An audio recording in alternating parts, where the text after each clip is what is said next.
नमस्कार। आज हम प्रॉपर्टी से जुड़े एक बहुत ज़रूरी प्रक्रिया पर बात करने वाले हैं। इसे दाखिल खारिज कहते हैं या प्रॉपर्टी म्यूटेशन भी। जी। हमारे पास इससे जुड़ी कुछ जानकारी है। ये समझाती है कि ये आखिर है क्या, और शायद इससे भी ज़्यादा ज़रूरी, ये क्यों इतनी महत्वपूर्ण है। हाँ बिल्कुल। तो आइए इस जानकारी को थोड़ा खोलते हैं, समझते हैं इसकी मुख्य बिंदु और देखते हैं कि प्रॉपर्टी के मालिकाना हक के लिए इसका असल मतलब क्या है। तो सबसे पहले ये दाखिल खारिज या होता क्या असल में? देखिए, ये एक कानूनी प्रक्रिया है। सीधी भाषा में कहें तो इसके जरिए जो सरकारी रिकॉर्ड्स होते हैं ना, हाँ, उनमें जमीन या प्रॉपर्टी के मालिक का नाम बदला जाता है। मतलब जब कोई प्रॉपर्टी खरीदता है या किसी और तरह से उसके पास आती है तो पुराने मालिक का नाम रिकॉर्ड से हटाकर नए मालिक का नाम चढ़ाया जाता है। अच्छा। और इसमें एक दिलचस्प बात यह भी है कि ये सिर्फ खरीदने पर ही लागू नहीं होता। ओह जी, अगर प्रॉपर्टी विरासत में मिली है या मान लीजिए किसी ने तोहफे में दी है, तब भी ये प्रक्रिया जरूरी है। इससे क्या होता है कि सरकार को, मतलब रेवेन्यू डिपार्टमेंट को आधिकारिक तौर पे पता चल जाता है कि भाई अब इस जमीन या मकान का कानूनी मालिक कौन है। हाँ, ये तो बिल्कुल साफ है कि रिकॉर्ड्स का सही होना कितना जरूरी है। मैंने देखा कई बार लोग रजिस्ट्री तो करवा लेते हैं। हाँ, ये बहुत होता है। लेकिन दाखिल खारिज को उतना महत्व नहीं देते या टाल देते हैं, और फिर बाद में दिक्कतें आती हैं। ओके। तो ये प्रक्रिया होती कहाँ पर है? मतलब अगर किसी को करवानी हो तो कहाँ जाना पड़ेगा और क्या करना पड़ता है? जी, आमतौर पर ये प्रक्रिया तहसील कार्यालय में होती है, अगर ग्रामीण इलाका है तो। ठीक है।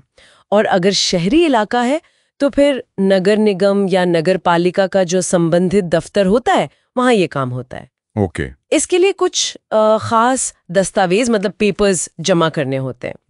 जैसे जो रजिस्ट्री हुई है या सेल डीड है, उसकी एक कॉपी देनी होती है। फिर खतौनी लगती है। खतौनी एक बहुत जरूरी दस्तावेज है जिसमें जमीन का पूरा ब्यौरा, उसका मालिक कौन है, ये सब लिखा होता है। हाँ, सुना है इसके बारे में। और साथ में जो आवेदन कर रहा है यानी नया मालिक, उसका पहचान पत्र, आधार कार्ड वगैरह, और एक फॉर्म होता है आवेदन पत्र, वो भर कर देना होता है। अच्छा। हाँ, और एक बात और, अगर संपत्ति विरासत में मिली है, मतलब पुरखों से मिली है, तो जो पिछले मालिक थे उनका मृत्यु प्रमाण पत्र यानी डेथ सर्टिफिकेट भी साथ लगाना जरूरी होता है। समझ गया।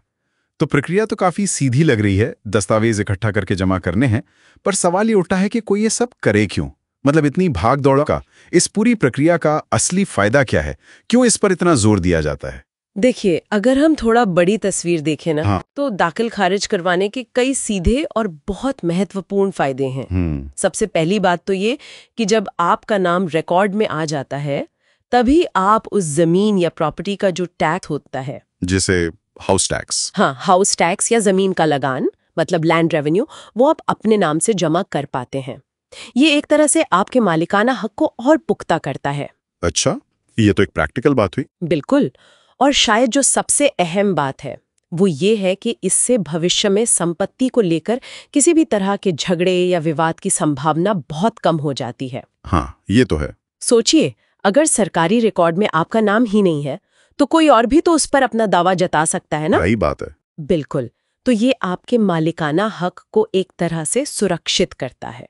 इसीलिए कहा जाता है कि जैसे ही प्रॉपर्टी का सौदा हो, रजिस्ट्री हो, उसके फौरन बाद इसे करवा लेना चाहिए, देर नहीं करनी चाहिए। मैंने कई मामले देखे हैं, खासकर पुश्तैनी जमीनों के, जहां सालों तक दाखिल खारिज न होने की वजह से परिवारों में बहुत बुरे विवाद खड़े हो गए। ये बात तो ध्यान रखने वाली है। तो कुल मिलाकर निचोड़ ये है कि दाखिल खारिज सिर्फ नाम बदलवाने की फॉर्मेलिटी नहीं है। नहीं, बिल्कुल नहीं। ये असल में उस प्रॉपर्टी पर आपके कानूनी अधिकार को पक्का करने, उसे सुरक्षित और साफ करने का एक बहुत जरूरी कदम है। बिल्कुल सही कहा आपने। ये पक्का करता है कि आपकी संपत्ति से जुड़े जो भी सरकारी रिकॉर्ड है वो एकदम सही हो, अप टू डेट हो। यहीं पर एक सवाल मन में आता है, कभी ये सोचिए कि अगर कोई प्रॉपर्टी है जिसका दाखिल खारिज पीढ़ियों तक नहीं करवाया गया, कई पीढ़ियों से वो बस ऐसे ही चली आ रही है। हाँ। तो भविष्य में उसके असली वारिस को या मालिक को अपना हक साबित करने में कितनी ज्यादा कानूनी और प्रैक्टिकल मुश्किलें आ सकती हैं, कितना जटिल हो सकता है वो सब। ये वाकई सोचने वाली बात है। इसके दूरगामी परिणाम हो सकते हैं।